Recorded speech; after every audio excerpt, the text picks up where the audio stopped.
Hi. Hi, Chantelle. How's it going? Good. How are you? Happy Free Help Wednesday. I know. Welcome. And we have a large group of folks kind of already here. So I will jump right in with some housekeeping stuff and then I'll let you take it away. Excellent. So thank you again all for joining us. My name is Jasmine Knighton. I am one of the optimizers here at Vineskills. I help folks get launched into Filevine as well as FVDA, and I help to bring you all free help every Wednesday with the help of my amazing colleagues like Chantelle. Today we're going to be going over Filevine basics. Again, before I turn the time over to Chantelle, just a few things. Here at Vineskills, we are a kind of like one-stop shop for all things Filevine and their related products. So lead docket, Periscope, FVDA, all of the things. We kind of do that. We help launch folks and we also help optimize. So for folks that have already been in Filevine that are looking to revamp or just add to their Filevine, we can definitely help with that. Maybe you got a new practice area and you need help implementing that. We can definitely help. So I'll put some links in the chat to our website so that you can peruse all of our offerings and see if they're right for you. These sessions are recorded and they will be up on our website, typically by the end of the week. So you can catch it there if you need to hop off or if you just want to rewatch.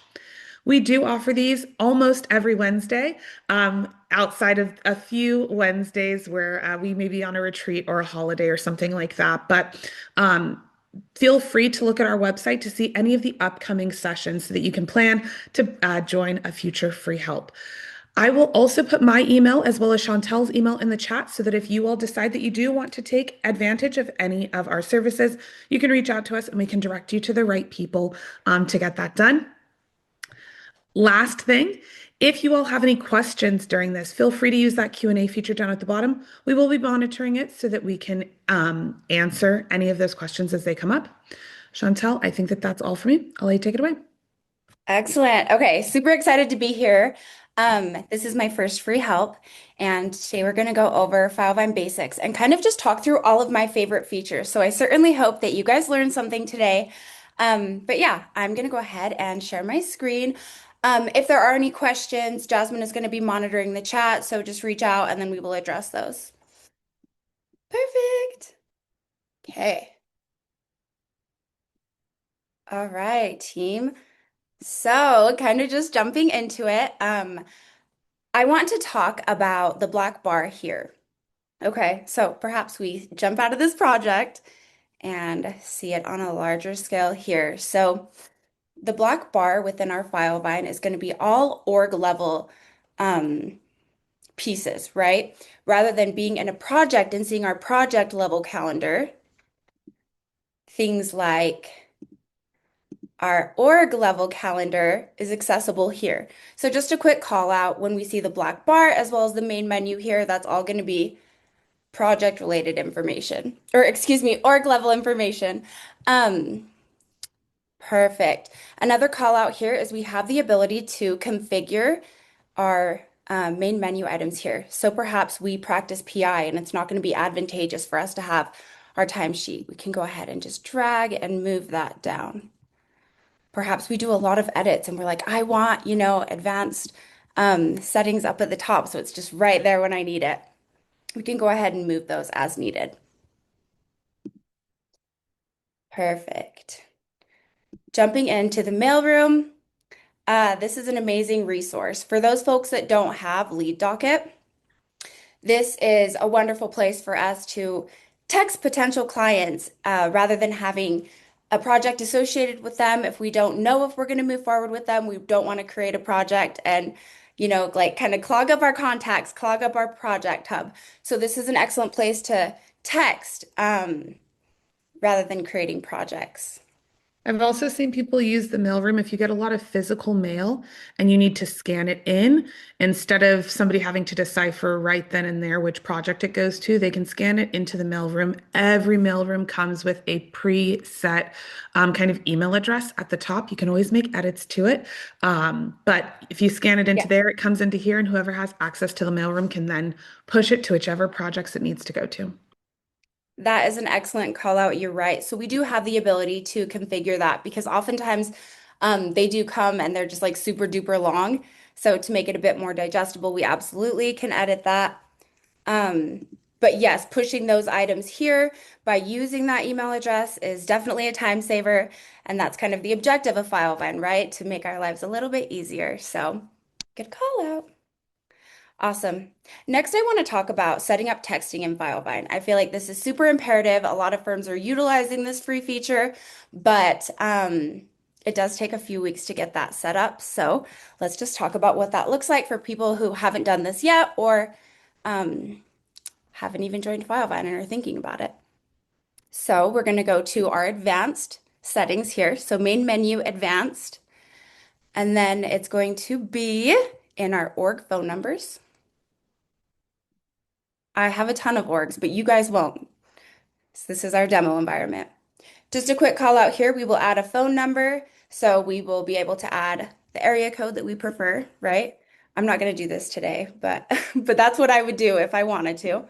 And then here, jumping into registration, we will add all of our, and perhaps I shouldn't have all of that info pulled up here, but Jasmine, please expand. You unmuted. Yeah, I was just gonna say, if you do have like maybe multiple office locations, that's a really great opportunity for you to create texting numbers from those areas. Now, they're random.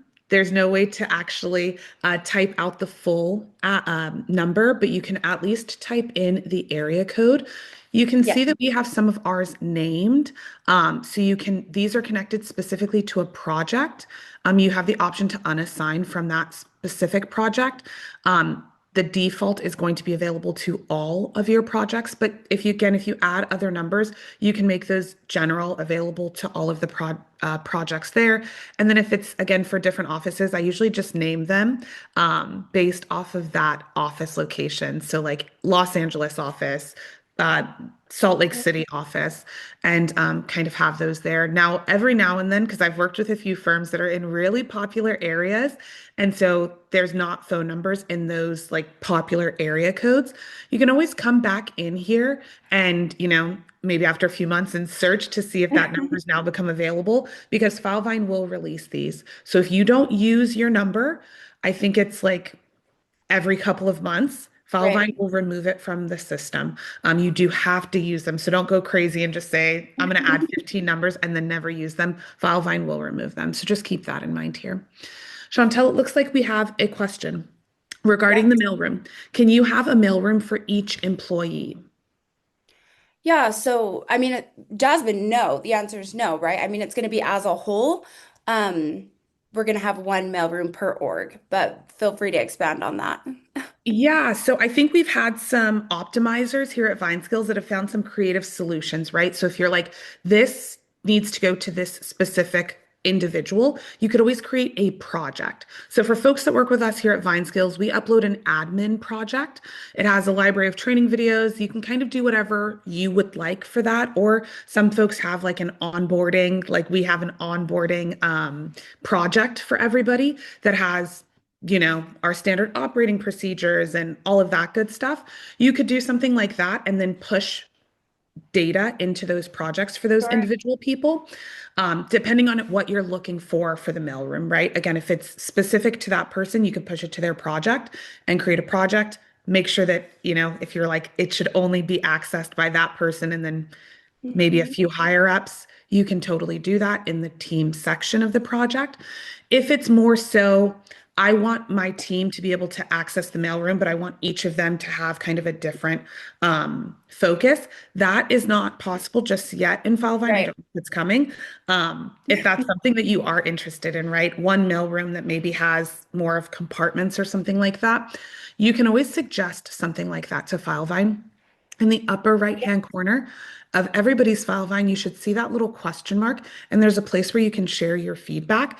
Um, and so if you go to the share your feedback, it allows you to type in what you're looking for or what you're suggesting. And then Filevine does look at that to determine what features they should roll out. So if that's more the route that you're looking at, share your feedback. If not, creating projects might work for what you're thinking. Excellent. I agree, Jasmine. I think that creating a project that we can push all of that, all of those faxes to would be a wonderful and creative. option. So Yeah, cool. and another number actually came, another number, And I know I'm another like pulling them up. I'm like, question. here we are. Yeah. Another question came in about texting numbers. I was reading ahead on the question as I was Yeah. talking. She got Sorry. excited. That's okay. It's exciting here. If the text number is inactive and then a client tries to text us with that after it's been distributed to a new firm, what happens? That's a good Wow, great question. question. Yeah, I'm assuming that it would go to their mailroom. So if Correct. Yeah, if you won't see that number in your drop down anymore, if Filevine removes it, you'll want to update your clients. Now, if you all have not taken advantage of the client portal, that might be the better route to go. The client portal allows for you to message your client directly from the activity feed like you would a text message. Your client will receive that notification if you sent it to their email or even text number. They'd be able to log in and message you back. And then you don't have to worry about phone numbers. It's not connected to a phone number, it's connected to their portal. Sure. And they'll be able to see all of their cases or projects on the left-hand side. So that might be the better route. If you are going to do texting, you'll want to make sure that you don't go crazy adding a whole bunch of numbers, or you kind of maybe come Totally in and utilize it. Yeah. yeah, and check if you're like this number might be inactive, you can come in and check and then, put a blast out to your clients. Um, Mhm. Another question, Chantelle, could we possibly establish an automation that would send a text every few weeks to ensure it stays active, even if there are dry spells between texts? That's a great question. I think we could definitely ask our automations team Yes. about that, about like what recipes and things like that. If you want to send me an email, our email addresses are just our first name at vineskills.com. So you can email either one of us or both of us, and we can Sure. ask our automations team and get back to you on that one. Yes. Perfect. And then Chantel, one last question. Can we assign phone numbers for attorneys that can be given out to clients instead of our clients having our real phone numbers? Yes, absolutely. And I think that's the main objective of this, right? When I managed a law firm, I managed like five attorneys, right? And I had like five different phones, you guys, I would carry around all the time. It was crazy. So this kind of eliminates that, right? We have attorney A phone number, attorney B. So if that's what we're doing, yes, absolutely. This would eliminate the use of using their personal phones. Great And question. again, that's when that label would come in handy, where it says assigned to. You don't have to assign it to a specific project. You can just assign attorney A's phone, attorney B's Right. phone, things like that. Excellent. Great question. Cool. But I definitely think this is a resource that a lot of firms should use. I think from my personal experience, it's amazing. That being said, we would add a phone number, right? Just like we discussed, put our preferred area code, label as needed if we're going to use multiple and then we'll set up the registration. I know that it's best practice just to have our tax forms in front of us because everything needs to be verbatim on there. So just be conscientious about that. Also, it does take a few weeks for these to go through. So if you're just starting out, let's get the ball rolling on this because it's an excellent feature and we want to use it. We want to communicate and centralize that information. And just a note, the registration, when you go in to do it, has to be exact. Punctuation and capitalization matter. So Great I call usually out. recommend to have your W-9 up so that you can like copy and paste exactly. You also have to have a texting clause on your website. They will look through your website to make sure that you kind of have that. If not, your registration will be rejected. So just make sure you have those items, and you can always check on the status of your registration on this page as well. If you're working with us, we'll help to kind of do all of Yeah. that and figure out why it's not. But for those of you that are not working with us, you may want to reach out to your account exec if you see that it's been like declined or something like that. And if it is declined, we will know that it's declined. Like we will receive a message and it will be like, hey, registration didn't go through it. I don't believe, Jasmine, that it indicates why it didn't go through, but it will indicate, yeah. So perhaps that's a support thing. We reach out to support to get some answers. But if you're working with us, just like Jasmine said, we can take those extra steps for you. Yeah. Chantel, can the attorneys send text from their Filevine numbers from their phone, or do they need to be in a browser? Yeah, great question. So Filevine is going to be accessible from, it's like a two-part here. Okay, so Filevine is accessible from wherever we have a browser, right? We're not going to be able to use our cell phone and just like sync that up in that respect, but you can use your phone, access Filevine, utilize, texting within the activity feed in that way. So yes and no, essentially. Yeah. So they wouldn't be able to like open up a new text and use that number to text Hmm. their clients, but Filevine is mobile friendly, so they could do it, as Chantel mentioned, from their phone. It would just need to be through the Filevine browser. Exactly. Um, if you got the phone number registered with Ring Central, do you need to register here too?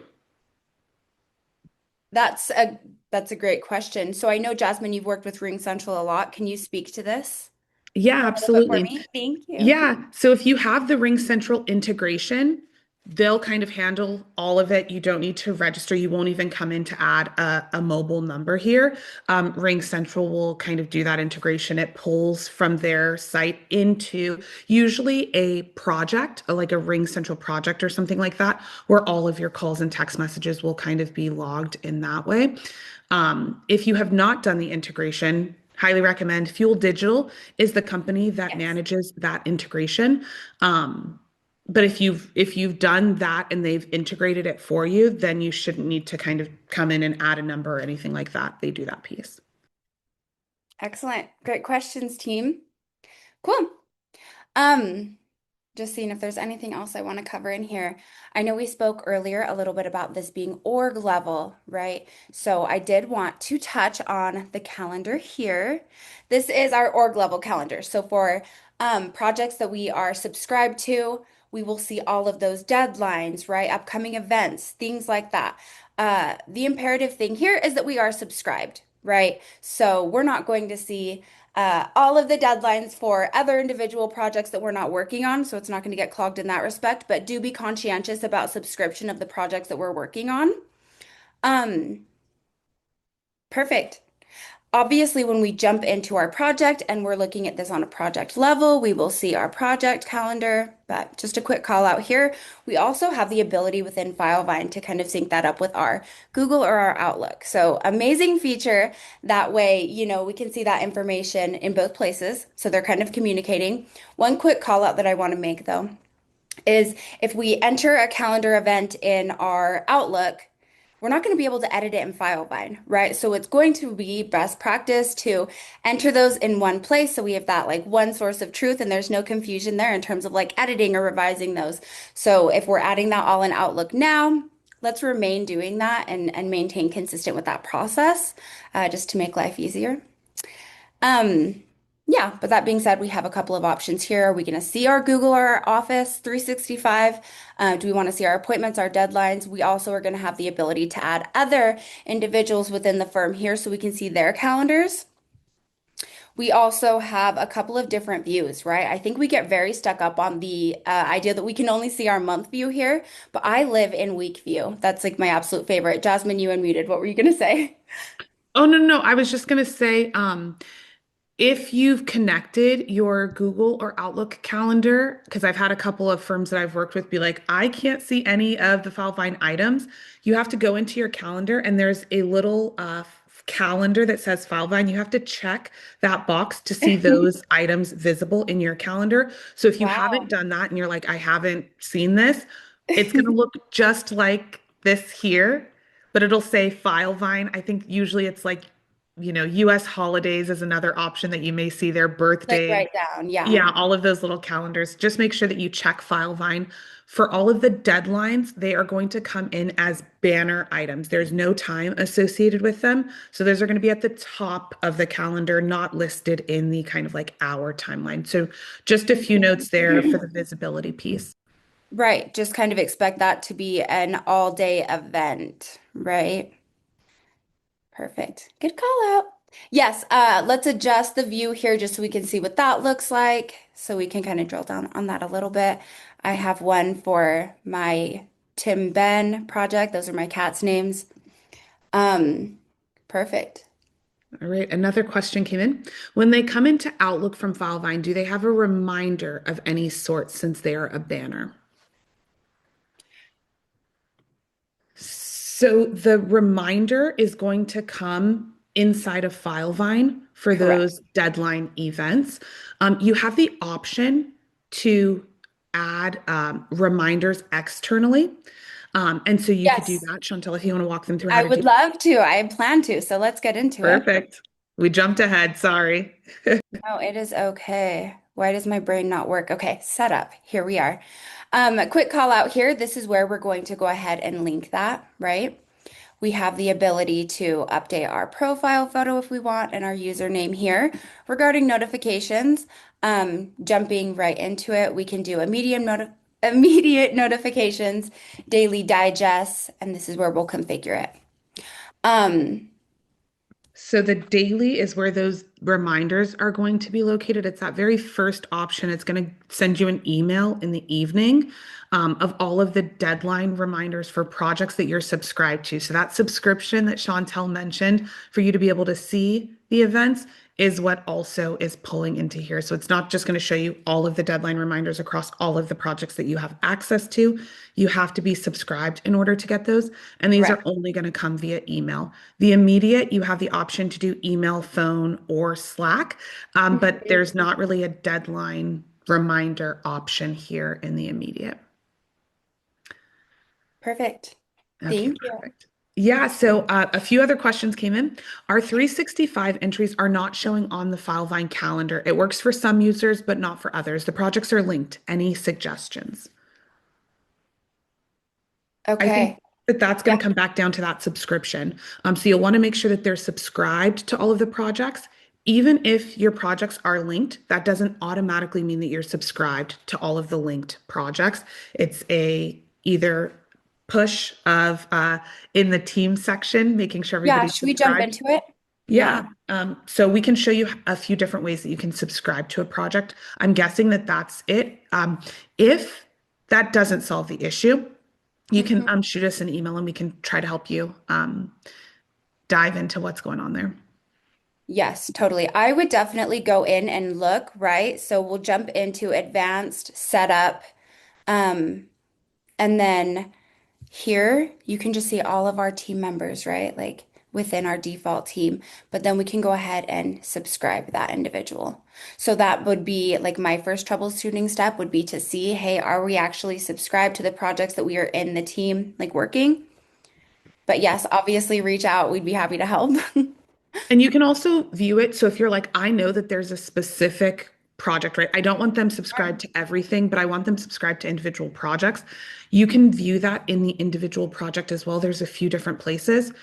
You can go to the team section and see subscription status. And you can also update your subscription status in the vitals as well. So here you can see Mm. the team, if they're subscribed or not, change that. Or if you're like, I want to easily be able to do this, you can do this second piece from the project hub as well. You can open up the vitals, go to settings. Is that what that last one is called? Yeah. And subscribe to activity there. So you can do that from within the project or from the project hub and kind of view and change your subscription to projects. Absolutely. All right. There's a couple new other questions, Chantel. We love the questions. I Yay. know. So can they have timekeeper initials in front of all events, reminders, or limos so that if they're a partner, they can see who has what at a glance? Definitely great feedback. As far as I'm aware, I do not think in terms of having those deadline reminders, we have the ability to kind of edit that. But Jasmine, perhaps you have more feedback there. Yeah, so for certain reminders, there's not going to be a way for us to update the title. So when you think about those deadlines, the deadlines that are populating into the calendar, they come into the calendar three different ways. Either a deadline with reminder field, which is going to look something like your statute of limitations, right? It has a do and a done option. Chantel, would you mind going to the case summary section and just showing? I know that there's one in there. That's the Yes, only reason I'm totally. recommending that. Absolutely. You all might have these throughout your build, right, in other sections, but they're going to look like, oh, my little annotation went away. They're going to look like this. They're going to have this do and done. Once you put in a due date, that's what calendars it at that banner level. This title is hard coded into the system. You can't make any changes to it. Once you've indicated that it's done, this deadline will fall off. Now, you also have deadline chains and ad hoc Mhm. deadlines. These are two built-in sections. So if you don't have these in your build, you can easily add them. Mhm. Pains is the system's ability to calculate a series of deadlines. You can also see here, these are hard coded in. We can't change the title, but you can add notes. So if you wanted to add the timekeeper initials, you can do that. These are going to be visible in the actual calendar event. Chantelle, maybe update this to today so that you don't have to search Make through. it a little bit easier. Yeah, Yeah, it is. the 25th. Oh my gosh, March is almost over. I That's know that was crazy. I'm like, no way. Okay, perfect. um, And so you'd be able to see that note in the calendar. I don't know if are you subscribed to that project? I don't think that I am, but I can be. You can just go to the calendar in this project. Yeah, we can do that. Now I can also get all notifications, so that's fun. Okay, Okay, perfect. perfect. Sometimes it takes a little while, Mm, but once that pops up in here, we might need to refresh. You should see the let's do it. notes that are listed in there. And then the last place, okay, we'll give that a second. We'll give it another minute. Yeah, Yeah, we but can it come will back to that. populate. Yeah, we'll If circle you go back. to the ad hoc deadline section, that is where Yes. you can manually add in any deadlines that come up. It's called ad hoc. It is called ad hoc. Am I blind? That's okay. We can search it There's right a at the lot of top. sections in here. There is. I know. I was noticing that. So Perfect. when you add a deadline, it allows you to title it. So these would be ones where you could type in whatever you'd like, which would include Mhm. those initials in the front if you'd like. Now, these are usually designed for things that come up on this particular project, not something that comes up on every single project, right? If it comes up on every project, you should probably have it built into a section. These are for those one-off, maybe a hearing got put on the calendar and you don't have a place to track that because it doesn't happen all the time. This is where you'd go to do that. So that's really the only place outside of being able to add the notes to the deadline chains that you'd be able to make that kind of adjustment. Excellent. And thank you for speaking to all of our different deadlines. That's amazing. Yeah. All right. And then there's another question, Chantel. We recently resolved a sync issue that was due to our Microsoft Network username being different than our Filevine preferred username. In that case, that might be an issue. Perfect. So that's less of a question and more of a maybe call out to the other person that asked about the Yeah. calendars kind of not syncing. So thanks so much for that tidbit. Yeah, that's amazing. Thank you. Cool. Is there a way to set up a reoccurring or recurring deadline or task? Yeah. So in terms of deadline, I'm not I'm not sure if we can set a reoccurring deadline, Jasmine. I know that we absolutely can do a reoccurring task. So I think it just depends on the use case. Yeah, I would be interested in the use case as well. Deadline chains essentially allow you to add in whatever you'd like to those Yeah. deadlines. So you Um, could say once this deadline gets completed, then another deadline needs to populate. Once that one gets completed, then another one would need to populate. But you would need to know what those deadlines are called and also how many of them that you would need. With tasks, a little bit easier. Oh, okay. For example, we have a report to our carriers every 30 days or every 90 days. Can I set something like that to auto occur? So yes, if this is a report of data, right? So if you're trying to send them data from Filevine, um, you can have like a case status report. Yeah. So you can actually run a report on some of that stuff if you have the status of the case listed as a field, right, where you're tracking where you're at. Oh, in a letter form. Okay, so yeah, you might want to do a reoccurring task then. If you start it at the beginning of the case or maybe even the treatment phase, Chantel, let's go ahead and go to the back end just so that we can show yes. them how to do. Regarding reporting or adding that task flow, Jasmine. Sorry, tasking. Okay. Since it's going to come in a letter form, reporting might not well. I think task flow makes the most sense as well. And we would repeat that task every 30 days, right? Yeah, the only other thing that you might be able to do is with a report, you have the option to edit the export that you get, and you can do Excel or Word. I just never do Word, so I'm like, didn't even think about it, but you could Mhm. do a Word report that kind of has what listed out what you need with the replacement fields pulling in from those items, and send that out. So we'll show you both ways just because I think that it's Yeah. helpful. All right. Is this where you want me? Yeah, exactly. So either action buttons or phases, either way will work. If you're like, we need to do this at a specific point in time or after something else is done, not necessarily at a phase change, an Correct. action button might be best. But you'll be able to see here, if you do this when you click the button, and for phases, it'll be when the phase changes. Right. Sorry, let me just start at the top here. Yes. So when we create an auto task here, we can go ahead and add that text. Okay.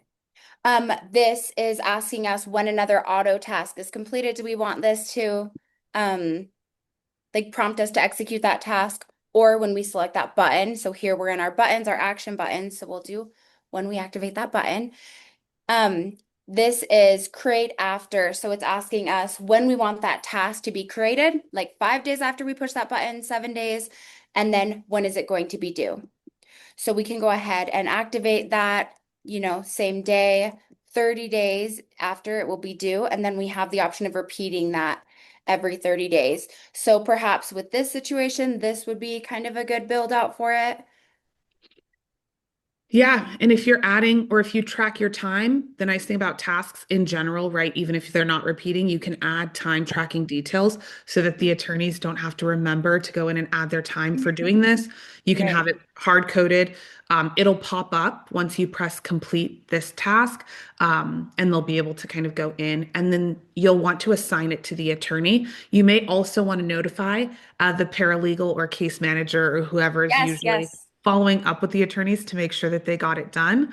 So the assignment is who it's going to. This is who needs to do it, right? So in this case, it Correct. looks like the attorneys need to do it. So you would Okay. assign it to the attorney, and Yes. then you may want to notify the paralegal or case manager. Now, just as a note, when you assign something to a role, it's only going to the first person in that role. When you notify a role, it's going to everybody in that role. So if you have 5 people listed as a paralegal, they're all going to get that ping that this task was triggered.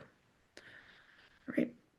That's probably the best way to get a reminder out to the attorneys, to kind of draft or, follow up with the carrier with a case status or something like that. If there's a specific carrier and you've listed that person in Filevine, you can Mhm. bring that replacement code. So that little question mark Chantelle just clicked opens up the ability for you to open up the replacement field list, which is going to show you all of the dynamic options that you can bring into the task. It could include project data, depending on which section. If you've done a button, you have a few more replacement field options than if it's Mhm. just a phase-based task.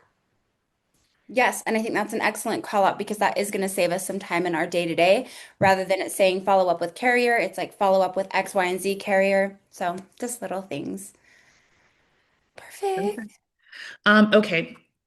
Our 365 entries are not showing on the Filevine calendar. It works for some users, not for others. There are projects links. Any suggestions? Can you go over that process again? Sure. Jumping into main menu, setup here. This is where we're going to go. So it's actually synced up to mine, but do you want me to remove and we can just like go through that process, Jasmine, or what do you think would be best?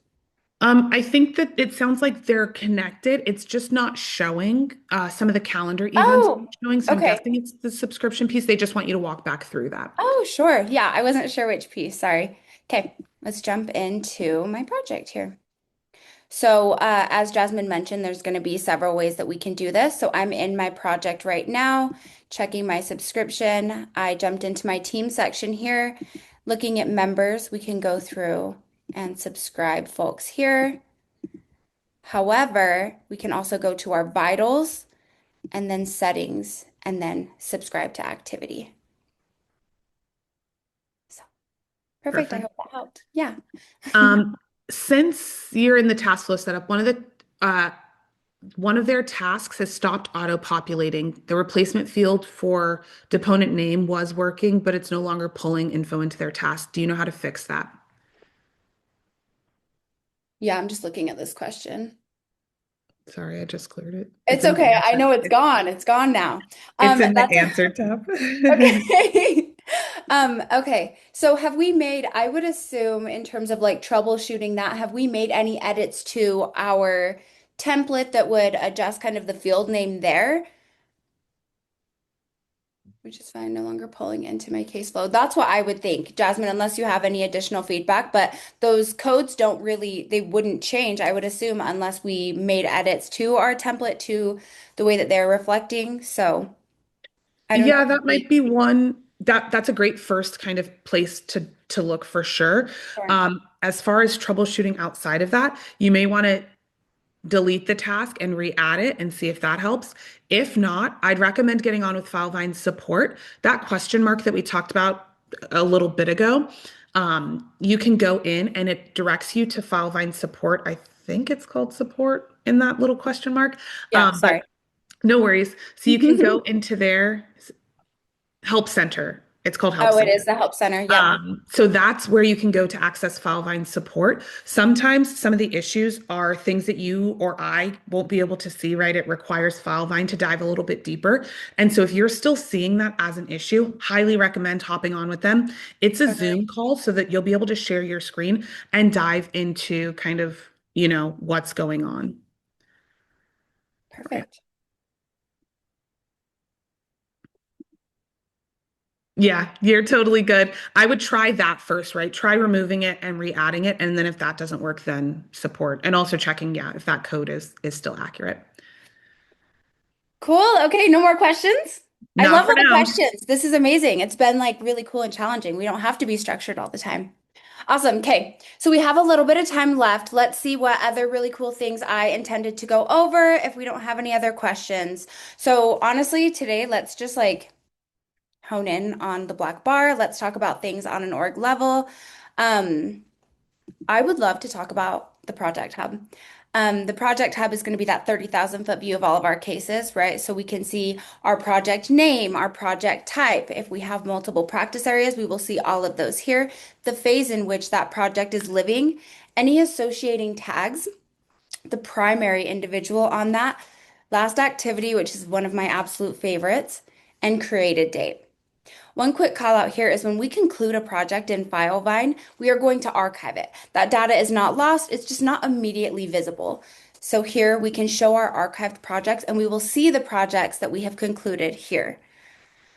Um, we have the ability to pin projects. So if we're like, this is a super duper important one that every time I jump into my project hub, I want to see what's going on here, we can go ahead and pin that project. Okay. We have the ability to add tags here as well. I love tags. I would argue that it is an underused feature, and perhaps that's just because we don't know a lot about them and we don't know how to use them. So I want to touch on that.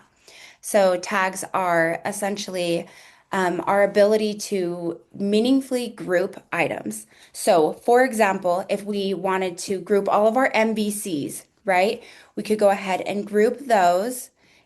We could go ahead and tag those. And then when we jump into our project hub, we can go ahead and select that tag, and all of the relevant projects that have that associating tag are going to reflect here. Perhaps a better example of this would be um, like a high financial case, right? Or one that needs a lot of touch points. At a glance, we'd be able to kind of see, hey, these are, very expensive cases. We need to like put a lot more into them, things like that. And then we can go ahead and remove that filter when we're done here. We have a lot of filtering options here as well. We can create a project here, which is how I tend to create my projects. Alternatively, we could do that here. I just never used this one, so I had to search for it a little bit. But we can create a project here as well as directly within the project hub. Go ahead and pin this One project. note on tags. You can obviously manually add them, right? Through this kind of route. You're going to see tags in documents, projects, contacts, activity items. So there's a variety of places Yes. that you can use these. You can pull them into reports to also use some of that like meaningful grouping and categorization. Filevine also allows you to use what they call auto tags. So you would essentially run a report and say, hey, all of my cases that are maybe missing a statute of limitations, I want an auto tag because those are things that every day our paralegals are going to search for that tag and then go in and update those projects that don't have a statute listed.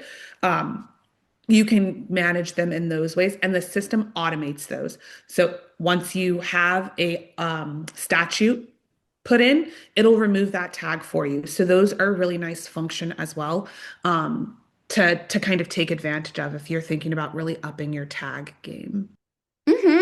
Yes, good call out. I love that. And the And color when coding. yes, I know. I'm like, let's color code. So yes, we can do that too, and I will show you that. So jumping into our advanced tab as again, I can go to Tag Manager. I can go ahead and create a tag here, but we can also jump into one that we have and color coordinate them. So obviously we love to make things pretty, so that's an option that we have. That's going to display a little bit differently, kind of based on preference there. So yeah, definitely a cool call out. And Um, just yeah, a note on that advanced tab, those are permissions that have to be granted. So if you all are like, I don't see that as an option, it's it's an additional layer of permissions that needs to be granted. Once correct. you've given access to the tag manager, you'll be able to actually create tags from the project as well. But if you don't have access to that, you'll be able to search for any tag that's been created. And so you'll kind of see that. I've seen some firms color coordinate all of theirs and say, hey, if the tag is in gray, don't use it, only use Mhm. color coded ones. That way, it gives you a little bit more oversight, I guess, or insight into Correct. the tags that are being used. No, and I think What that's a was wonderful call out, right? Because, overusage of tags have the opposite effect, right? If we have an MVC versus MVA and we're like, I don't know which one to use, how are we supposed to report on that, right? So we do need to be conscientious about the permissions, about the use of those, so they are actually beneficial and it's not like Instagram with a million different, hashtags. what was the view you had in your tag manager? Yeah, let's just jump back into it. Let's start at the top here. We'll go to main menu, advanced, tag manager. And then the view that I'm looking at is just all of our tags within this specific org. So obviously you guys are going to just have one. So yeah. And then jumping into it, perhaps you wanted me to take a step further there and show you what it looked like when I was in it. I just jumped into one of my tags. So I hovered over it and selected it. And then from here, we can color coordinate it. We can add a description. We can archive if we like. We're done here. We don't need this. Cool. Yes, but tags are a wonderful resource. Um, so I'm glad that we got the opportunity to speak to that. And also that, yes, Jasmine, they can show up within our contacts, right? Within our projects, activity, docs, all of that, right? So cool. That being said, I think it would be great to jump into a project. So, Another question came in, Chantelle. They were mhm. searching for specific projects in the Documents Hub this morning. Only some projects were showing up with this search, though. For example, we had some projects simply named box one, box two, etc. I searched for box two, and only some of the projects show up. Box two, box 20, box 23, but not box 22. If I refreshed or tried a different project name, then went back to box two, it would show up. This was in our test environment, so that could have been the problem. We aren't live yet.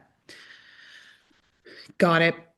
Okay. Um, well, it's interesting that when you refreshed, it showed up because I was going to say maybe you're just not subscribed or like a part of that project. The document search should only show you documents for projects that you're a part of. So if you're not a member of that project, it won't show up. So that might have been it. And because you're in the test environment, maybe they were going through and switching in permissions. I'm not 100% certain. Mm, Um, I once you actually are live, or if you're seeing this as like a, hey, this is consistent, I am added in these permissions, what I usually recommend is like take a screenshot. And again, especially once you're live, the test environment still has so many moving pieces. The migrations team is usually going in, making those updates and edits Mhm. and updating the team section based off of conversations. So it's not in its final iteration. But once you get into Filevine, if you're still kind of seeing some of that same behavior, we would want to chat with support about that so that they can dive in to kind of see what's going on with that filtering or searching. The other thing that might be the cause for your documents to show up in that document search at the top, your Mhm. documents have to be OCR'd and Correct. indexed. So if they're not OCR'd or indexed, they're not going to show up in that search. So that might have also been a cause for that not showing up. And then when you refreshed it, the system had had time to index and OCR those items. And so they populated that route. If you're looking to see if your documents are OCR'd, Chantelle, would you mind kind of walking them through where to go within a project to see that data on a document? Yes, Steph, I believe you are my client. And I believe, which is so exciting. So happy that you're here. But yes, I do know that we were migrating that based off box. Hi, yay. I know that we were migrating that a little bit differently, right? And like labeling that based on box type and all of that. Just as Jasmine was speaking to, though, I would argue that it would be due to the OCR and indexing based on kind of being in the migration status. So yeah, good call out. Going into a project, Jasmine, I've never gone in and turned on OCR personally. So can you walk me through Yeah, so we'll show you where to look to see if it's in there. If it's not, that's something that Filevine has to turn on. Sometimes in a migration, they'll turn off OCRing and indexing so that you don't get inundated with all of these things and then turn it on that? post Right. migration. It really just depends. But for those of you that have been in Filevine or that are going to be in Filevine, to check if a document has been OCR'd or indexed, right? Because maybe you're working, you've Yeah. generated a document, and then you go into the docs section, the docs search at the top, and you're like, I know I just generated this. If you click into the document, and for those of you that haven't been in the docs section within the last um, like week or so, it's got a facelift. If you actually go back into the project, Chantel, Yeah. instead of double clicking to open, now the like little preview thing pops up automatically. If you Mhm. click the little eye or the like black circle, if you can't see the eye, at the very bottom of this kind of metadata, you'll see index OCR Wow. vectorization. That is where you can verify that this has been indexed and OCR'd. It should be able to be searched. So if not, then there's something else going on. If you're not Correct. seeing that, sometimes it will say in progress, then you'll know, okay, that's why it's not showing up in the document search. If you're not seeing this at all, you can let Filevine support know. If you're working with Vineskills, you can let your optimizer know, and they'll reach out to Filevine to get that all connected back for you and make sure that everything is good. Perfect. Yes, Steph, that would be a perfect first step in terms of troubleshooting that. Thank you, Jasmine. I learned something new today. That's exciting. Cool. Okay. Let's jump back to my activity feed here. I know that we've spent a little bit of time today talking about email and, having things like the add-in, but I wanted to talk about our project email here. So, with obviously, we can use things like the Outlook and Gmail add-in, which are amazing resources, but also kind of another layer to that is when we are corresponding via email with different individuals regarding our projects, we can go ahead and use this project email address and kind of just CC that or BCC that, and then all of those emails are going to kind of flow into our project. A quick call out here regarding auto tags is when those do come in, it's going to like auto tag email hashtag if that's applicable. So just a couple of cool call outs here. If we're not utilizing the add-in, at least this one would be a cool way to get those emails into our project. And it automatically sends those attachments with those tags that Chantel, Oh, good call hashtag email, out. hashtag attachment into the docs section. The other Hmm. nice thing about pushing your emails into Filevine, right? Everybody that has access to the project is going to be able to see that. So even if they weren't CC'd, they'll be able to view it. The other nice thing, if you have Lois or the AI functionality in Filevine, you can use chat with your case and you can say like, hey, can you summarize the emails that have come in to this project? And it will do the work of reading through those emails so that you all don't have to, right? Again, if you weren't CC'd or you went on vacation and you're like, I don't want to have to read through all of this. I want a nice summary. You can use kind of those built in, again, if you have the AI to give you an overview of what those emails say. Perfect. Yes. And of course, like this speaks to the centralization of information, right? We want everything to live into Filevine. So having, several like places and vessels to achieve that end, I think is great. But yeah, summarizing with Lois, amazing. Yeah, and just speaking to that a little bit more, if we don't have, Lois or AI features, we can still utilize this feature within our Filevine kind of as an internal chat within Filevine, right? So if we wanted to have a team chat and just kind of connect on a project, we could do that here. I can go ahead and send Jasmine a message. And it's got really cool functionality here because we can kind of chat, but we can also include projects or documents or other pieces of information. So when Jasmine opens this up, she's going to see the document that I'm referring to, the project that I'm discussing, right? So we'll go ahead and add the project that we're in. Why is this happening? Okay.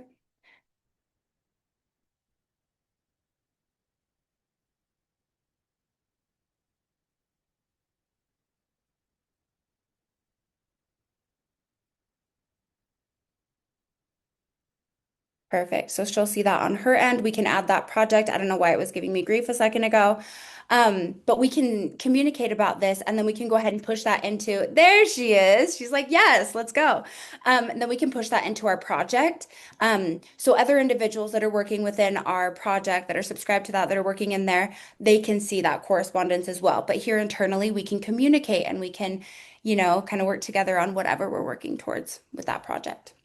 Once we are done, we can go ahead and resolve that. So what's cool about that is it's like, hey, we can check that box. We did it, right? We talked about this project, so we can resolve that.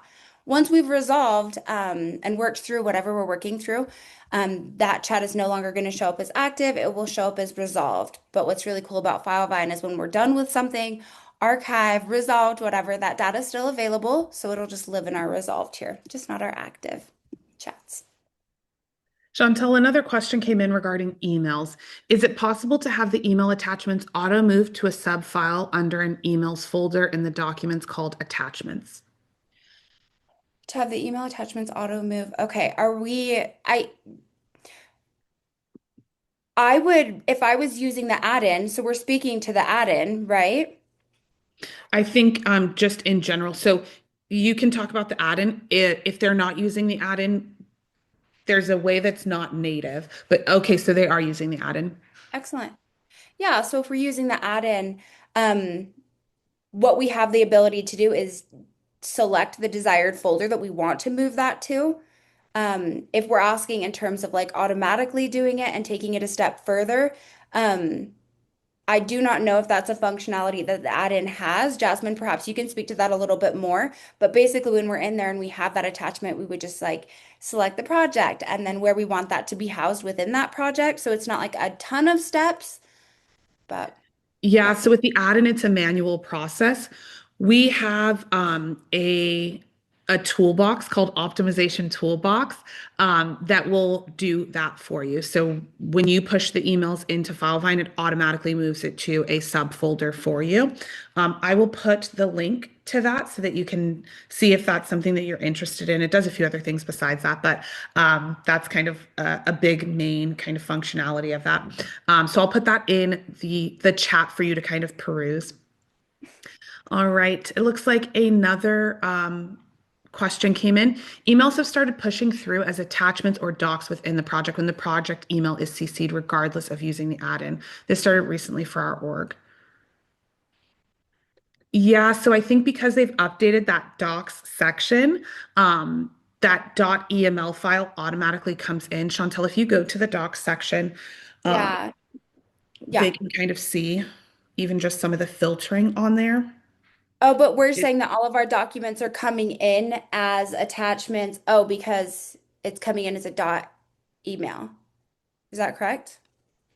Am I Yeah, understanding that so correct? when you push an email into Filevine, especially if you're doing it through the add-in, it'll have attachments. There's always going to be a .eml file that's attachment that pushes in. Correct.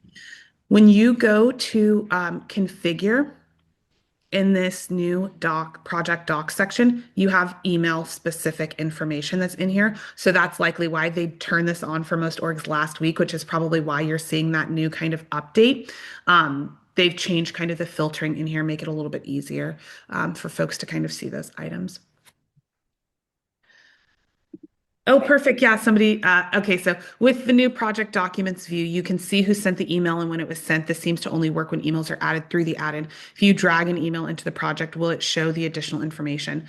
So when you push an email in, it likely doesn't come in with that .eml file. It's just going to come in with the attachments. And so that won't be visible in here. It's that .eml file that the system, from my understanding, that's what the system is reading to have that who it was sent to, who it was sent from piece. Perfect. Right. Oh, it was more of an FYI. Thank you. That's what I thought, but I saw the question mark at the end, so I was like, let me just make sure. Um, but yes, essentially with the optimization toolbox, and Chantelle, maybe you can open this um, on your computer so that they can kind of see what it looks like. Sorry, let me turn off this annotation and I will put it in the chat for everybody. Um, that optimization toolbox does that auto movement for you, which is nice. So it's going to clean up those docs, put it into a subfolder named email attachments. Um, I'm just gonna pull it up on our Vine skills. Is that yeah, okay? That's that's good. exactly perfect. Sorry, team. Okay, we got there. Okay. So there's a brief overview of like what this optimization toolbox will do so you can see it live, right? There's a demo here that our CEO Troy has uploaded. And then just below kind of this video, you're going to see the like main things that this toolbox does, clean up your documents. It also has the ability to do phase change notifications. So you can say, hey, we moved from file setup to treatment phase. It was this person on this date that did that. And then also recycling some of those obsolete fields so that your system runs at an optimal kind of speed. If this is something that you're interested in, you can definitely reach out and we get you connected so that they can do a full like scope of what that looks like for you, get it turned on in your org and all of that good stuff. But there's not a way currently natively to auto push those in when you outside of manually doing it in the add-in. Right. Perfect. Any more questions? I don't think so. None have come in so far. Was there any Okay. last minute things you wanted to go over, Chantel? Um, let me think. Yeah, honestly, just one more thing that I wanted to touch on before we kind of conclude today is formatting in Filevine. I think this is something um, that we don't use a ton, that I feel like we should use a little bit more because it's exciting and it's fun to be able to not just have text in our file vine. And within, our customs editor, we can do a little bit more. And there's some functionality here that I think could be advantageous for a lot of firms, right? So, when we have those important pieces of information that perhaps a project admin is like pinning to our project, right? So do not call this client after 5 p.m. and we're pinning that important note. Perhaps we go through and we just like bold it or, we italicize it or both. So I think that just knowing that Filevine has the functionality to format things is really cool. So Jasmine, can you include this link? This is a Filevine support article. Can you include this in the chat? But Yep, I yeah, already sent it. okay, amazing. I just think this is so cool, and I feel like if people know about it, they'll use it. But that's it. Yeah. And you can use this formatting in the activity feed. You can use it Correct. in instruction text or fields, which Mhm. is nice. You can also use emojis.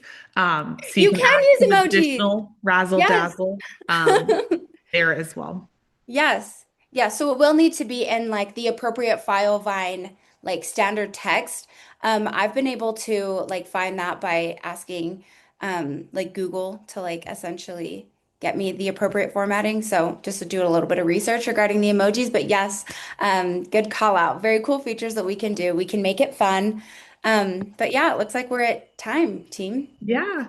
Perfect. Thank you so much, Chantelle, for all of your expertise and for helping folks out. I feel like I always learn something on these free helps, so hopefully you all did as well. Thank you all again so much for joining us.